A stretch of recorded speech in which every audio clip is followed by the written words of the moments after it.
प्रेम से बोलिए देवघर वाले बाबा की।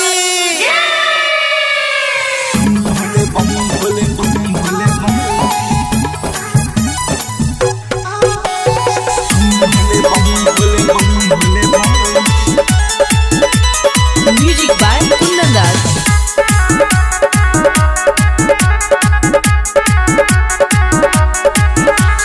बम भोले बम भोले बम भोले बम, कष्ट मिटा दे सारा गम। बम भोले बम भोले बम भोले बम, कष्ट मिटा दे सारा गम। बम भोले बम भोले बम भोले बम, कष्ट मिटा दे सारा गम। ना जिंदगी से डर ना मौत से प्यार, भोले तेरे भक्ति में है हम तैयार। घूम के चिलम बोलो बोलो बम बम। बम भोले बम भोले बम भोले बम, कष्ट मिटा दे सारा गम। बम भोले बम भोले बम भोले बम, कष्ट मिटा दे सारा गम।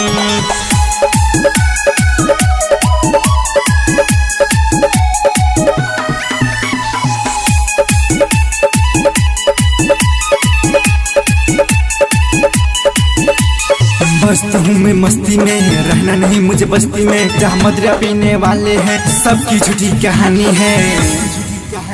कर देना भोले खत्म। बम भोले बम भोले बम भोले बम, कष्ट मिटा दे सारा गम।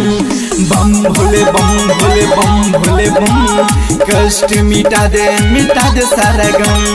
बम भोले बम भोले बम भोले बम, कष्ट मिटा दे सारा गम।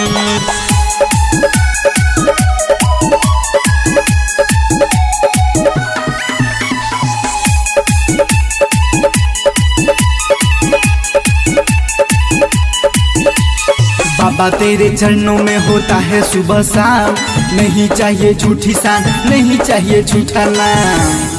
क्यों पंकज ने सच कहा ना। बम भोले बम भोले बम भोले बम, कष्ट मिटा दे सारा गम। बम भोले बम भोले बम भोले बम, कष्ट मिटा दे सारा गम। बम भोले बम भोले बम भोले बम, कष्ट मिटा दे सारा गम।